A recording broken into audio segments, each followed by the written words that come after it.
thoughts, views, and comments expressed by the hosts, guests, and callers on Beyond the Headlines are not necessarily those of management, ownership, or production unit of the Verizon Media Group.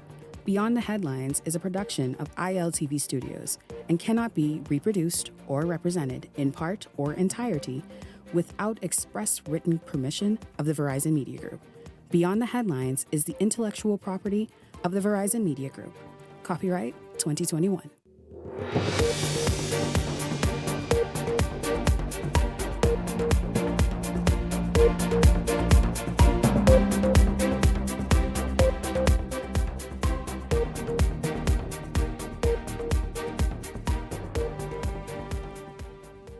Coming up tonight, Opposition Leader Michael Pintard urging the undecided, or those of you who may be registered and think that you're not going to vote, to go out and vote, as not voting may put the wrong people in office. We hear more from his national address made just before 7 o'clock this evening. Also tonight, Concord Wilshire discloses the details of its new deal for the Grand Lucayan Resort and Development, and its Week in Review Fridays. We recap some of the biggest stories as well. And then later tonight, Adrian Gibson, Member of Parliament for Long Island, says he has a big announcement set for this Sunday.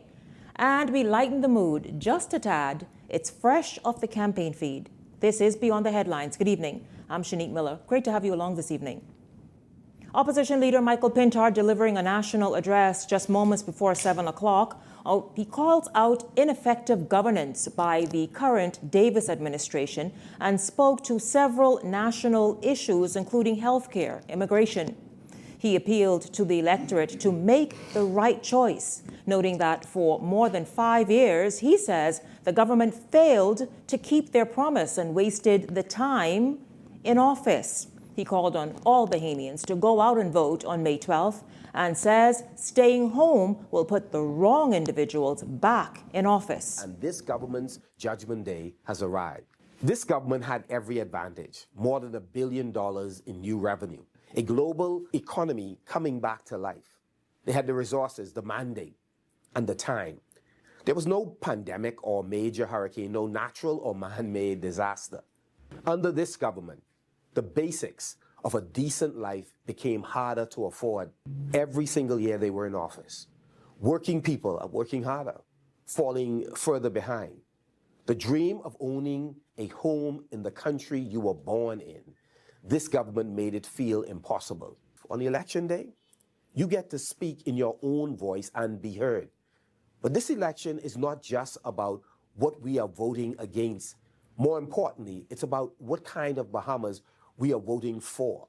A Bahamas where your intelligence is respected and not arrogantly insulted, where you are not taken for granted, where your grocery bill goes down because VAT is gone from the things your family needs to survive, where the immigration system is finally fixed, where the same rules apply to everyone, where we say clearly and without apology, if you come here illegally, you will never hold a Bahamian passport, where young Bahamian can learn a skill and start a business and build a future without leaving home to do so. Opposition Leader Michael Pintard just before 7 this evening addressing the nation, highlighting a number of issues he says are prominent in the Bahamas, still remain issues, and issues that this administration has ignored. We're going to get into it this evening right there, pick up and get some analysis and perspectives and opinions about much of what the Leader of the Opposition had to say earlier this evening.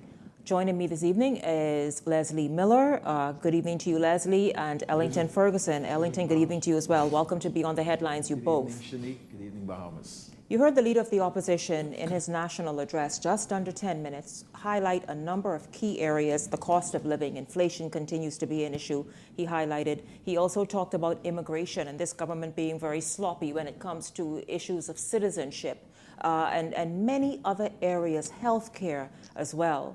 Your thoughts on where he directed this national address, this prime time opportunity that he chose to this Friday to speak and bring the Bahamian people's attention in on some key areas? First of all, Shanique, once again, I think he focused initially on inviting Bahamians out to go out there and exercise your constitutional right to cast your vote in the general election to decide which of either the Free National Movement, the Progressive Liberal Party, COI, or any other independent candidate out there that are putting themselves forth for to be elected to serve in government. He encouraged Bahamians to go out and vote and support the candidate of their choice. I think that is good, and I join him in doing that. Every Bahamian, you have a right. You were born in this country. As a citizen, you have a right to participate in the democracy of this country for its growth, its development, the betterment of its citizens. So I join him and I support him in that.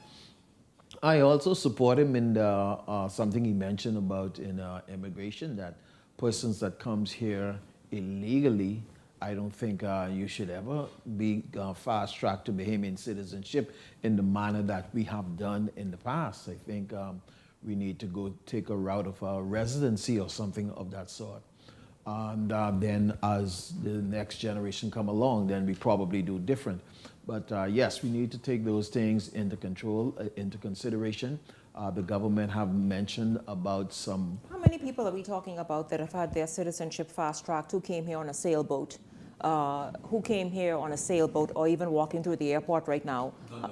How many people? How that right? See, I've had the passport officer here, the chief passport officer here many times. The immigration director, sir, get here, because I'll tell you, it's important to hear your voice. The Bahamian people deserve to hear from you. Stop ducking and dodging and all the rest of that, whatever that is, and talk. No, come sit right here and talk, because this is important. When Ellington is going to say here live this evening that people who come here illegally are fast-tracked in 2 minutes have their citizenship, I'd like to know who they are. Not how many? necessarily fast-tracked. You said fast-tracked. That's what the leader said. The leader said that. I just don't think they should be given citizenship. I think that has not been the case. No, Who's given, eventually they're given citizenship now. Eventually is so different than they reach here on a piece of raft. I don't think they should be granted citizenship. They should not, because if you come illegally to begin with, you should not. It's just like everywhere else in the world. Given residency, if you've been here for a number of years? If you are illegal, if you enter here on a raft, you should not be, but certainly, unless you somehow, I don't know, you gain it. But not immediately. I don't know that to happen. Leslie? Listen, when I was in cabinet for the term that I was, it generally took cabinet the persons that we had seeking citizenship would have been in the Bahamas at least 15 to 20 years, minimum 15 years. They were scrutinized properly. We would argue sometime as to whether this person should have it or not. And then they would have gotten citizenship. But no one in my time ever got any citizenship to be in the Bahamas less than 15 years and haven't been born here, and who had the financial wherewithal to earn a decent living in the Bahamas. But, the opposition leader went on with stuff that they caused to begin with. They were the ones who got lackadaisical in moving people faster with getting citizenship and also getting work permits. I wouldn't call it lackadaisical. It was on their watch. Leslie, would you describe it as lackadaisical? Remember now, the reason for sort of relaxing the requirements is because getting a passport was taking too long. Yes. And it was a whole lot of scrutiny and whatnot going on, and people had to wait forever and a day for a passport. So therefore, they relaxed some of those requirements. The parameters that we had in place, that the PLP had put in place, they took some of those out and sped up the process. But in speeding up the process, that's how you had the loopholes that start to begin. Okay, and now it's at a point now the Prime Minister indicated yesterday that there's a problem. There's probably going to be some people in this country who would vote illegally, who has a voter's card and a passport that they did not get through the proper channels. And we said that in the next term of governance, those matters are going to be corrected by putting in stiffer penalties, by putting in more safeguards to protect the interests and well-being of the average, ordinary Bahamian. Citizenship is something you get from God. Bahamians are born here, grown here, and have generation of family members, who's been here over 100 years. My grandmother was born in 1872, my grandmother, that I came from, on my mother's side. You know, you're talking about generation after generation. Well, Bahamians go other places and gain citizenship. I think Yes, they do. Citizenship is something you can gain. By doing it the proper way. Right, exactly. Whichever country you choose to go into. If you married through marriage, is the easiest way to get it. Exactly, and you gain the citizenship. had- now the insult though Yes. is when you gonna see Ming Lee with the last name Davis. Yeah. Or Brown, Yeah. or anybody else changing their last names. That should be denied. I had two ladies approach me going through East Street this week. Say, pot cake, we need your help. I said, what happened? They charge these two Jamaican fellas $1,000 to marry them.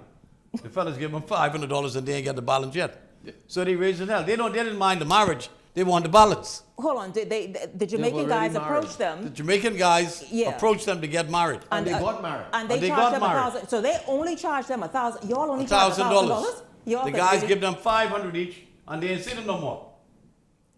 So they won't know how to get the money. Them yardie say, yeah, we But that's a normal thing, you know. It is a normal thing, I know, but y'all will get married. And you see, it's Bahamians who are at fault and involved in this racket. It's us. Whether it's in the public service or wherever else it is. Yeah. You have heard Nicholas Simonet talk about people in the passport office and various tiers of immigration and wherever else being arrested. Well, the case is being turned over to the police when they were found in violation of some law and regulations. Okay. And so, but Bahamians all over the place getting married to people. Yesterday in the newspaper, there was a Haitian man that had a passport. I think he was 38 years old or what have you. The passport on the voter's card. The guy was fined or was going back to court. He's out on bail on $7,000. How the hell you get it on bail? Our judicial system. How you get it on bail? As a young nation, tell me. as a young nation, we have a lot to do as it relates to correcting a lot of stuff, a lot of loopholes that we have. I spoke to somebody just 2 days ago that talked to some high level of professional people. When I say professional, people that can duplicate these things and make it look real, only like the passport officer said on this show that there every 90 days. There are some things within the passport that they cannot duplicate. Which is, and that is, yes, it's the security feature that is changed every 90 days by ICAO. However, but just as we're saying, you could have the tightest system you want, and I'm not a proponent. They will try and defraud the system. They will try. Whether they be JP, whether they be some sort of civil servant in which wherever they are, there's always some gimmicks going on for people to figure that they could trick the system, get over on the system, fleece the system. It may seem to you that what is happening in the Bahamas is happening more so than in some of our other Caribbean countries. Nope. Let me help you with that, because the Bahamian passport, and I hate to say it like this, in this region is one of the most valued documents. When it talked about people underprivileged, people from the South or wherever they come from, because they come from far as Chile and Africa to come here to get elsewhere. And the Bahamian passport is the most treasured and most valued document to do those things. So people will go above and beyond to try and forge it or duplicate it. Come on the boats to get theirs. Just to get north. Yeah. They won't go to, but the Bahamas is ideal. It's an ideal place for them to work from. So that is why we would have more seemingly than the other nations around us. Yeah, they want to come to the Bahamas because it's a good place to live. It's closer to the U.S. than Jamaica, Barbados, Trinidad, and that's why they come here. This is the easiest step to go from here to there, where you want to get. Most of them eventually want to get to North America. That's exactly. That's where they want to go, and the Bahamas is that place. Yeah. That's going to take you. It's a transit point. As the election season kicks into gear, opposition leader Michael Pintard is calling for unity among political leaders. While addressing congregants at the Zion United Baptist Convention, Pintard said he believes party politics can become divisive when those at the helm should lean on each other, especially in times of crisis. Even when it is not easy, we must be committed to lifting each other up, not tearing each other down. We must be committed to unity. Too often we allow differences, Prime Minister, political, social, personal, to create distance between nation builders. But if we are serious about winning the race and helping a nation to win the race, we must learn to turn to each other some days and not on each other. The most important colors in this country are not the colors that we wear in our political parties. It's the color of our flag that tells us that we are one people, ought to be united in one purpose. That's very idealistic, isn't it? I mean, politics by its very nature is tribalistic. And the way it's done in the region and then the Bahamas even makes it more so. And they get along well. They laugh and talk and do whatever. But in the season of politics, I don't know if that's as realistic as he's saying. Look at the tragedy in that. Look at what this leader of office has done to his senior colleagues that were with him in cabinet. He has run every one of them out of the party. Denied them any chance. Well, you start off with ministers, then you go with Minister of Works, his deputy prime minister, okay? All the top echelon But he's saying that he believed was not fully with him, but he's embedded saying, with him. But he's he saying, got rid of. But he's saying political leaders, you know, like Listen, Prime we are all Minister leaders. and I say senior men in the party. Well, meanwhile, Leslie and Ellington, Prime Minister Davis is pleading with the electorate that following the 2026 general election, the cycle of voting out governments must change for the country to move forward. The last two terms, governments were under the Free National Movement led by former Prime Minister Hubert Ingram. Back when they won both the 92 and 97 general elections. Davis emphasizing that from his view, under his leadership, the PLP has laid the groundwork for numerous projects that must continue. And one of the reasons this election matters so much is that our country must end the cycle of changing administrations every 5 years. That cycle of change has held the Bahamas back for too long. One administration starts the work, another comes in and stops it. Projects slow down, plans are shelved, momentum is broken, and the people are left waiting while politics starts all over again. Well, gentlemen, you heard Prime Minister Davis. Of course, that was earlier this week on Wednesday evening. We will get to more on that in Week in Review Fridays. But don't go anywhere. Beyond the Headlines is just getting started, because when we come back, we're going to take a look at a report that talks about the cost of living. And then good news for Grand Bahama. Concord Wilshire itself making its announcement that the deal is now funded, the money is in place, and they're moving forward. This is Beyond the Headlines, Week in Review Fridays. We're back right after this.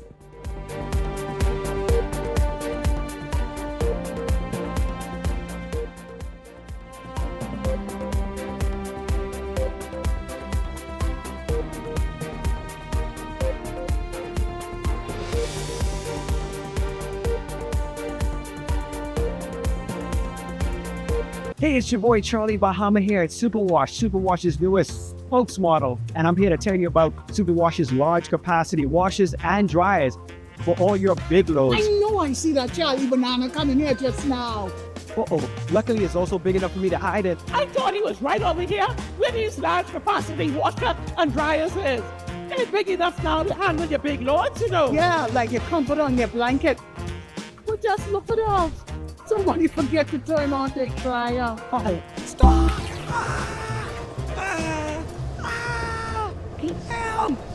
You hear something? Yeah, that's the sound of clean. Superwash washes you, processes you, and entertains you 24/7. My name is Charles Wesley Rowe. My organic farm is Nice Layers Organic Farm. I have 230 boys up here. I give them fresh water, pumpkin, lettuce, cabbages, all the vegetables. Anything what I eat, they eat. Right now, we sell the eggs for $7 a dozen from Monday to Friday. On Saturdays, you can get 4 dozen eggs for $21. I'll be located on Jamaica Road, western side, Silverstone Primary School. Hey, it's time to lock in your vote. Your vote is your power. With the new boundaries in place, you may need to transfer or confirm your voter registration. And if you have never registered or didn't plan to vote, don't get left out on one of the most important decisions of your future. Make sure when election day comes, you're ready to say, your say, your vote, your choice.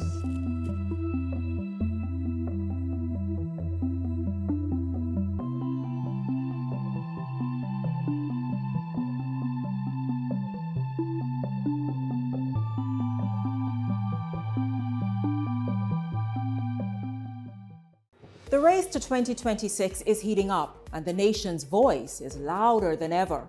Here on Beyond the Headlines, we're checking the mood, the momentum, and the message of the people. I'm Shanique Miller. Each week, we're taking the temperature of the electorate to see what's really driving the nation. Who's connecting? Who's cooling off? What issues are heating up ahead of 2026? This is Temperature Check 2026, where journalism meets the nation's heartbeat.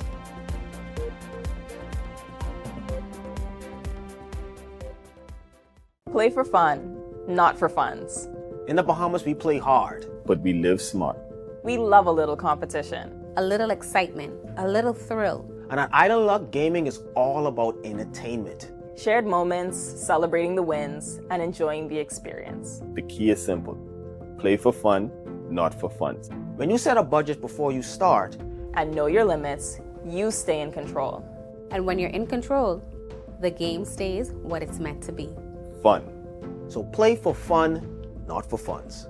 Must be 18 and over. Island Luck reminds you that it's only a game, so please game responsibly.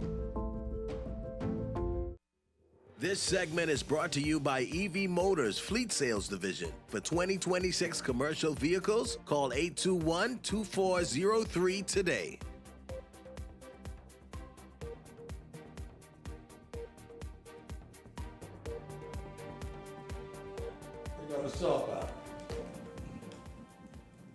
The cost of living in the Bahamas is still climbing, just not as fast. New numbers from the Bahamas National Statistical Institute show inflation rose 2.3% in December compared to a year ago, keeping pressure on households despite minimal monthly change. On month-to-month basis, prices barely moved, rising just 0.02% between November and December.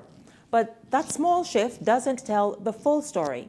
Over the past year, Bahamians have been paying significantly more in key areas, with restaurants and hotels surging by 20% and household furnishings and maintenance up more than 14%. But not everything is going up. Food prices, a major concern for many families, actually declined. It dropped 0.1% month to month and down, slow down please, can you go right back? Yeah, thanks so much. Down 2.6% compared to this time last year. But any relief at the grocery store is being offset elsewhere. Transportation and education costs both ticked up in December, each rising 0.3%. And when it comes to fuel, petroleum prices inched up while diesel saw a slight dip. The bottom line, while inflation appears to be slowing, or is slowing, the cost of living in the Bahamas remains high. Well, we know the Bahamas is one of the more expensive destinations in the world to live, and obviously exacerbated by what's happening, Leslie, in Ellington, elsewhere in the world right now. Absolutely. Yes, we continue to see, based on all of the things and happenings around the world, you know that we are now having a war going on in the Gulf, well, in the Middle East, not the Gulf, in the Middle East, that is affecting us globally. It's affecting the shipment of goods, like you mentioned. And so even though the relief came with the government removing VAT from all of the grocery items here locally, and Bahamians have expressed that they have felt that, but I think this is going to kind of put a damper on that for right now. Hopefully this situation get cleared up soon, and then things can kind of go back to some level of normalcy so that Bahamian and the Bahamas can really feel the effects of the removing of VAT from those items, and cost of transporting goods can go down. This is something that the government, nobody globally can control, only the players. Well, I've seen, to your point, I've seen people in Africa talk about the cost of living going up, whether it's obviously petrol or whatever it may be, grocery, the cost of living overall because of what's happening in the Middle East. Yep, because your clothing, your food, everything depends on that ship moving that oil from point A to point B. When that can't move, or when that oil, the amount of oil on the market is decreased, so the cost of shipping all of those goods, the cost of movement of everything even the transportation, the cost of operating transportation goes up. Fuel goes up, everything else. Everything goes you up. have no choice. You have no choice. Somebody's got to live it until the war's over. I know Absolutely. it may escalate now because I understand today Israel bombed the North Korean. Hezbollah. You sure it wasn't Israel? Israel bombed them. Wasn't no Hezbollah. Hezbollah don't have no damn planes. No, Israel was Israel still bombed bombing Hezbollah.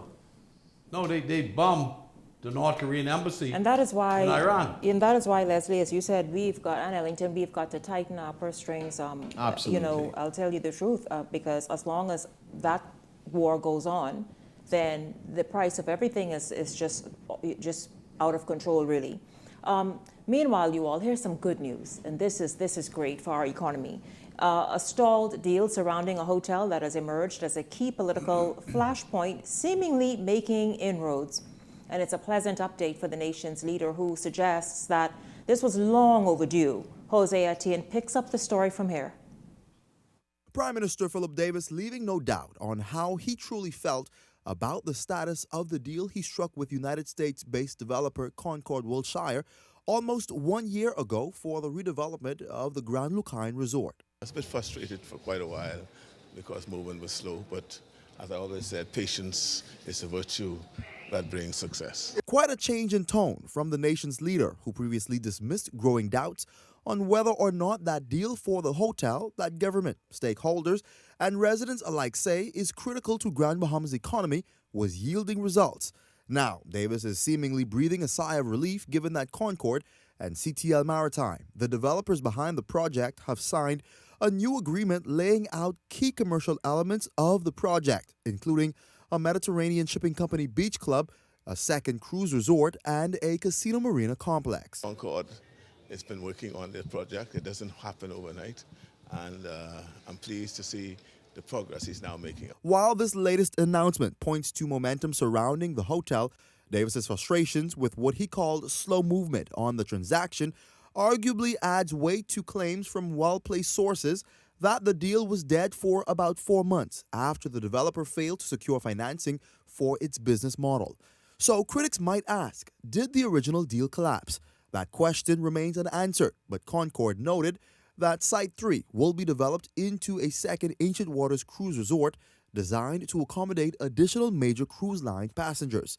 Demolition and construction activities for Site 3 are expected to commence concurrently with CTL's development, with both resorts targeted for delivery on a coordinated timeline. Concord also noting its commitment to engaging a local Bahamian company to operate the cruise resort.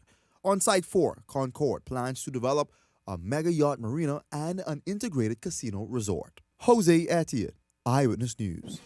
Leslie and Ellington, this is something that we have been sort of standing on the sidelines rooting for since the heads of agreement was signed. So sort of a lot of twists and turns to get to this point. But now this evening, Grand Bahama is here. It is finally really taking shape, I must say, not finally getting started. I think one of the things when you talk about project of this magnitude, and when you look at the scale of a small country like the Bahamas, unfortunately, these things take time to get started. Once people would have signed off, then they've got to go ahead and put all of their logistics together and they really draw and map out what they're going to do. Any partners that they really plan to bring in, go and sit with them with their heads of agreement and really pull things together. The thing is that a lot of people think that once agreement is signed, that sometimes people go to work tomorrow. It doesn't quite work that way.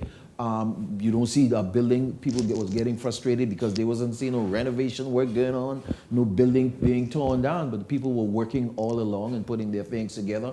I think the magic that we had anticipated for Grand Bahama is coming, is well on the way, and I look forward to it, and I'm sure that the people in Grand Bahama is excited about what is coming.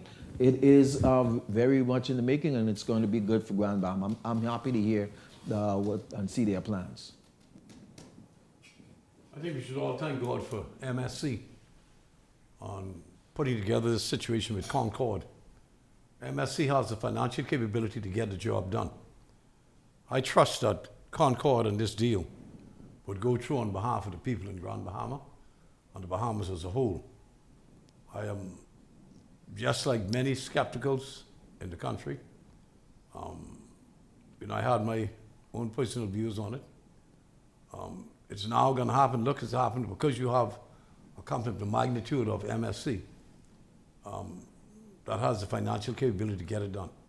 So I'm hoping that it starts. They indicated in the newspapers that they're going to start the breakdown and redevelopment immediately. We should look forward to that day.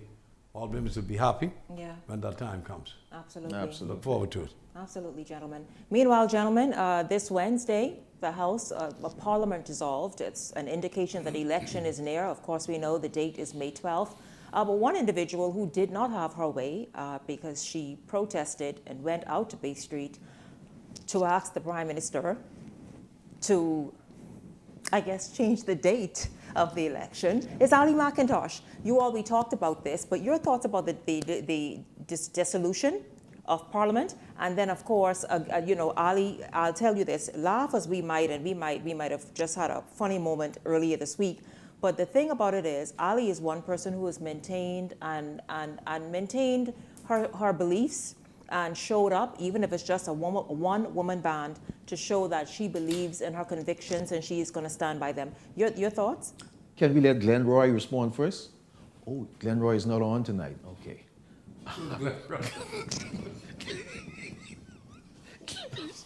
That's another grave dweller? No, Glenn Roy was going to give us instruction as to what to do. Glenn Roy Pratt is not on tonight. Thank you. But, Shanika, I don't know. Parliament has been dissolved, and we now know election is officially May 12th.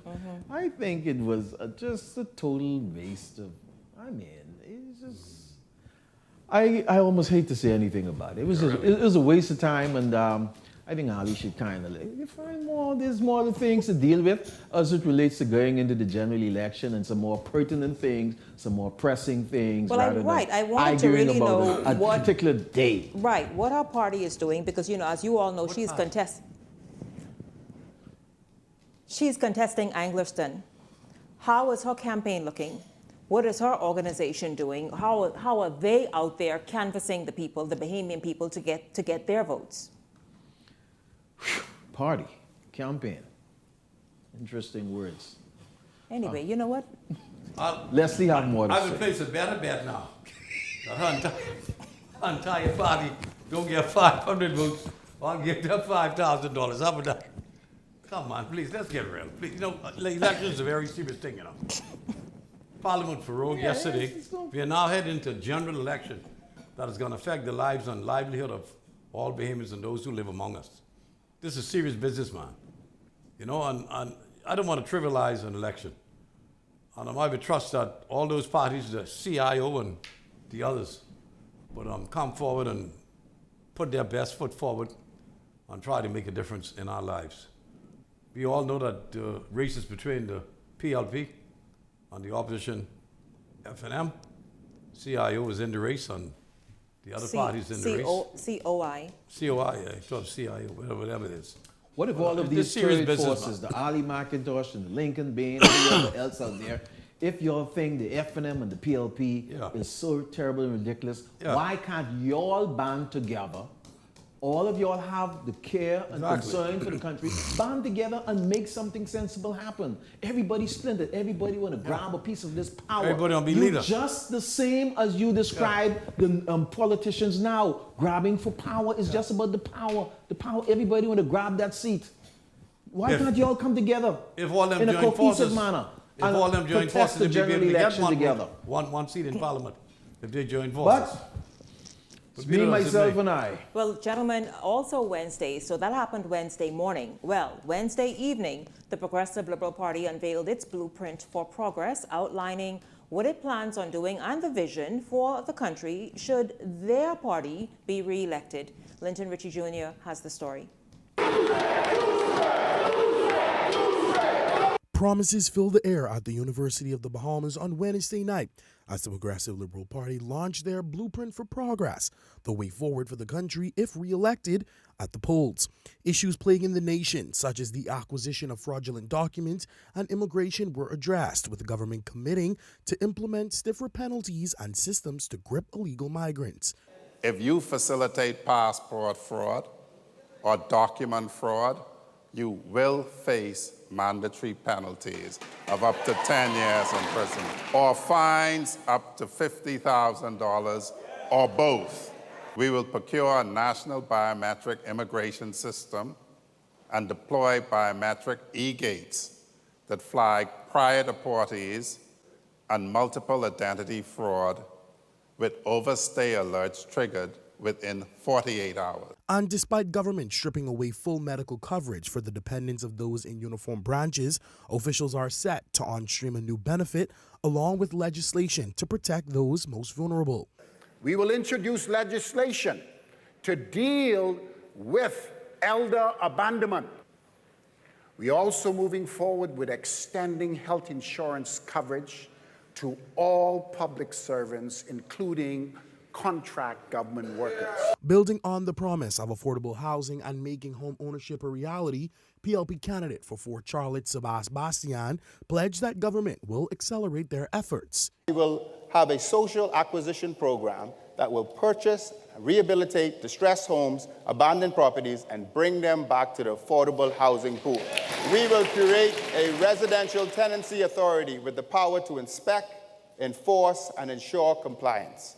Landlords who rent unsafe, unhealthy, low standard of living spaces will be held accountable. Another vow listed in government's Blueprint for Change, launched in 2021, energy reform, was addressed by Minister of Energy and Transport, Jobeth Colby Davis. We are moving to retire BPL's legacy debt burden within the next term. We will complete all 23 microgrid and solar projects within the next term. From the farming sector, Minister of Agriculture and Marine Resources Jomo Campbell says if re-elected, modernizing the farming industry and reducing food imports, he claims, will come to fruition. By 2030, we will reduce our national food import expenditure by 25%, keeping an additional $200 million circulating in the Bahamian. We will introduce a national agriculture drone program, training and certifying 100 Bahamian drone pilots by 2028. Minister of Labor and Public Service Pia Glover Roll and Minister of Housing and Urban Renewal Keith Bell announcing government's plan for new employment legislation and better performance from government agencies. We will cap probation at 6 months in the private sector and 12 months in the public sector. We will require all major investment projects receiving concessions to submit a Bahamian employment and professional development plan. We will require all state-owned enterprises to submit binding business plans by 2027 with clear milestones to reduce dependence on government subsidy. As for island infrastructure, Minister of Works and Family Island Affairs Clay Sweeting says the transformation to market islands will be paramount if the Davis administration is re-elected. We will begin public consultation on a new city in Andros. Andros has the size. Andros has the potential. Enhancing public education and keeping the education curriculum modernized will be the mandate for a government if successful at the polls in May. We will also launch the Bahamian AI Academy through BTVI and the University of the Bahamas. We will make early childhood care and pre-primary education universal and compulsory from age 4. Now, apart from launching the Blueprint for Progress, government has launched its Blueprint Tracker, a tool which Prime Minister Philip Davis says will allow Bahamians to hold government accountable. Linton Ritchie Jr., Eyewitness News. Of course, that was Wednesday evening where the governing party presented its Blueprint for Progress. Really, it's I guess its document to govern the country in the next term, should they be successful at the polls. Gentlemen, there was a whole lot that was said by numerous speakers, as you all saw a moment ago. What stood out for you as something that was like, whoa, this is good? Should they be successful at the polls, for them to be able to go and start now enforcing or introducing? Shanique, I think some of the things that stood out is the government really taking a stand of doing some things with immigration. They really are making a move in that arena. People have been calling for it. So that kind of stood out with me. And a lot of the things, another thing is the Minister for the Public Service. Some things she announced as it relates to some changes in the public service, about capping of probation. And she also, which is very important because there have been people for being decades on probation, who have been Absolutely. temporarily employed and engaged for decades. She talked about a 25 mental, Yeah. she's doing a mental leave persons where if you have mental issues, you got a 3-day few days mental- off of yeah, mental leave. yeah. Of course, they got to work those things out. And so some other very innovative things that I heard her talk about that they're going to do. So we look forward to it, and if they get a second term, hopefully they're able to execute it. One of the things I like to say, though, I appreciate the Prime Minister for recognizing and acknowledging the things that they have not been able to complete, and he also spoke to that as to what they plan to do going forward with those things. I thought the ruler was very impressive. They have some new initiatives in housing especially, where they're gonna produce more affordable housing. You can't say low cost, there's no such thing anymore. Affordable housing, and also crack down on unscrupulous landlords who take advantage of Bahamians. You read those right. high rents You just- and inferior renting chicken surroundings coops. Yeah. and what have you. Yeah. The Yoke program was a good one. The program with regard to citizenship on immigration, I think, was very impressive. The As minister well as did a making immigrants wonderful pay job. for health care, which Healthcare? they say they pay already. They don't receive anything free you know, at the public health system. I thought the gentleman there was very bold and brassy. I spoke with him, and he said Very he brassy. said his comments were taken out of context. Oh, I was hope, it? I hope to bring him on. I can accept that. I hope to bring him on because I'll see exactly Michael Tierran. I think that's your name. I I'm was going to gonna ask him to take that same crew who paid, put them on the next plane, and pay it in Haiti. Give the Haitians government that opportunity to get some cash from the Bahamas. Michael, I know you heard that just I now. thought he was very bold and presumptuous. You got to come here and straighten out whatever it is you said or did not say or thought you said and how you said it. Come here right on Beyond the Headlines next week. I'll call you out on that for sure. He's coming here? He's coming next week. Smart man. He promised. Bringing the pasta with him too, eh? Speaking of the pasta, I need to bring that pasta haven't here. seen him Les. in a I while. haven't seen him in a minute. I haven't Hey, seen smart boy, Pastor. yeah, he's probably eating again, you know. Pasta St. Louis. Hey, you need to come What up. do you mean? Pasta St. Louis. St. who? St. Louis. St. Louis. Beyond the Okay, headlines. Louis. Beyond the Headlines is backward after this.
Edenwell has expanded their testing menu. We now offer blood work, drug screening, and so much more. Our hours of operation are Monday to Friday, 7 a.m. to 5 p.m., and Saturday, 8 a.m. to 1 p.m., located on 11 Madera Street. We are here for all of your laboratory needs, with fast and reliable lab work done by our friendly and knowledgeable staff. Let us help you take the needed steps to stay in the know about your health. Let's keep working towards a healthier you. Stay Eden well.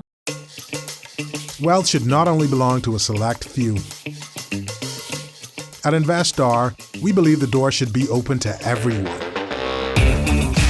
We provide options for planning a better future.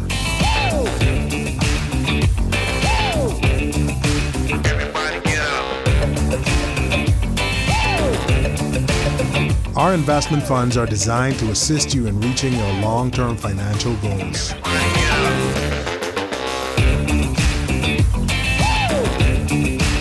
Let us show you how.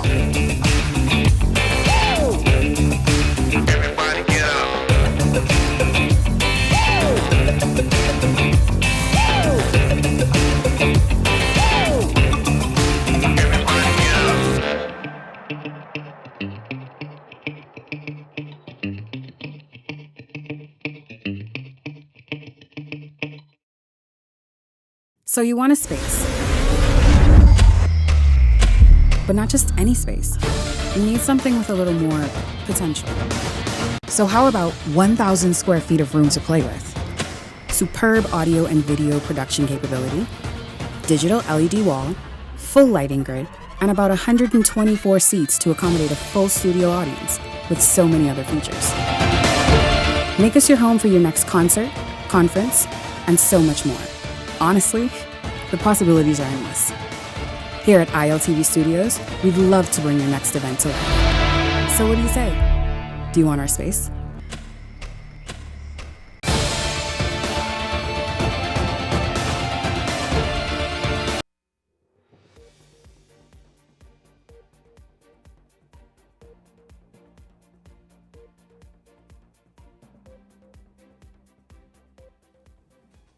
Welcome back to Beyond the Headlines. It's good to have you all tuned in this week in Review Fridays.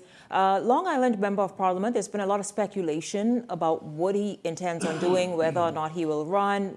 Obviously, he did not get the Free National Movement's nomination. So will he go independent? Well, Adrian Gibson announced late last evening on a Facebook post that he will make an announcement on his political future on Sunday.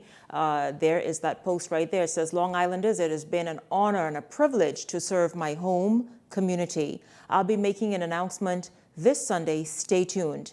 And he tagged himself in that announcement. Gentlemen, I know on this show we have spoken before about Adrian is not someone to discount. He still enjoys a great deal of support in Long Island. But I understand he may have been spoken to and told to stand down. Perhaps this is the announcement he wants to make and just speak in his own words to the constituents? Well, I think I'm not sure whether he's going to stand down or whether he's going to announce his candidacy for Long Island.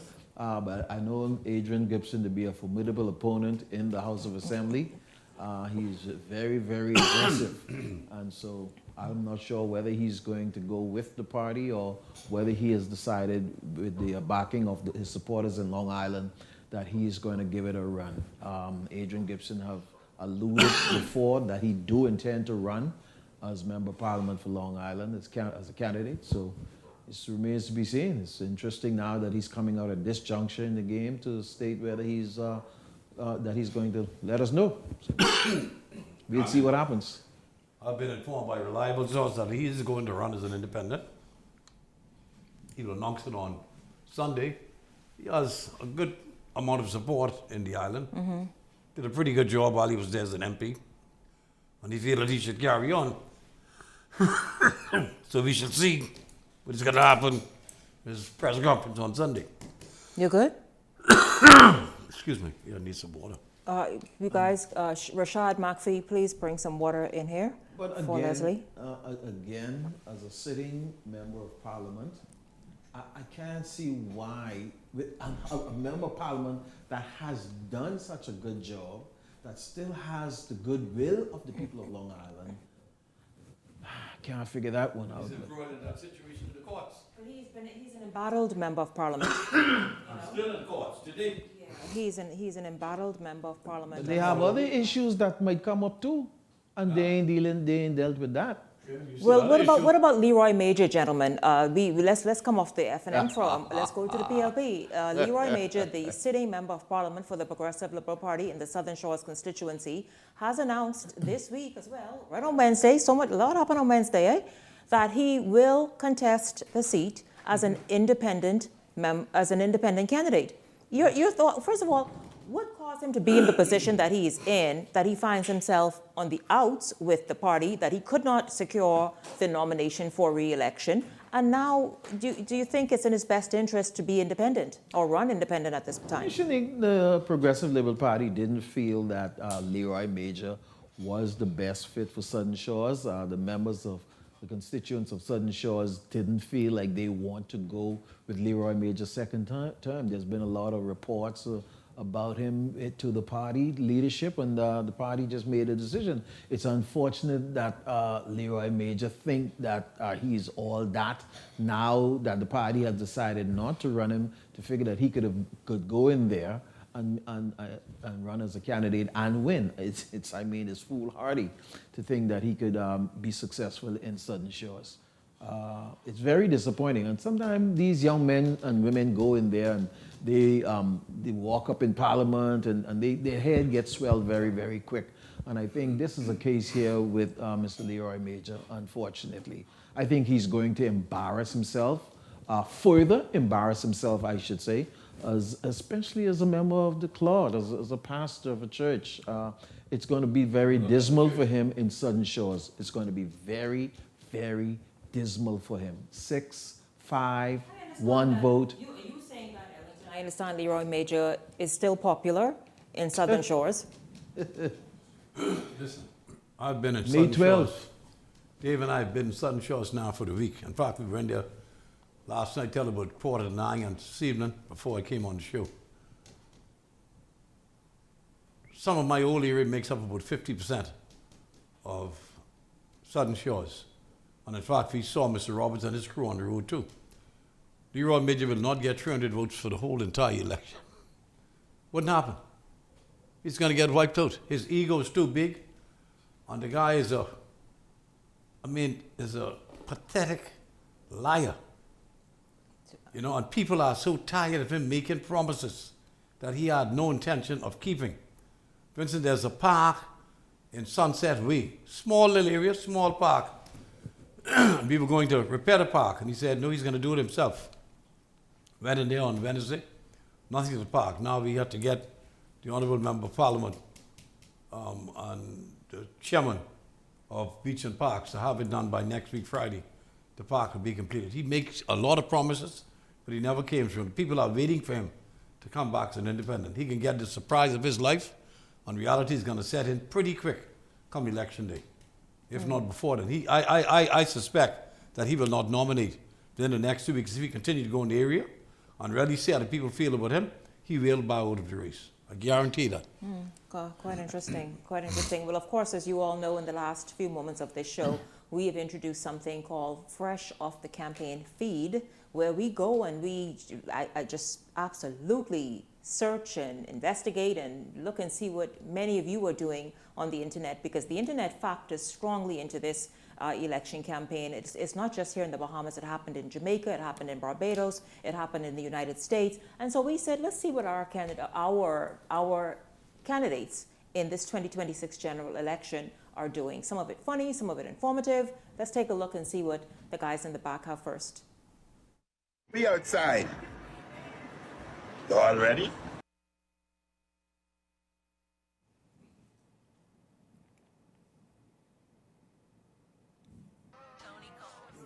So that was the first person there was Dr. Minnis, who is the member of Parliament for Killarney, and of course seeking re-election.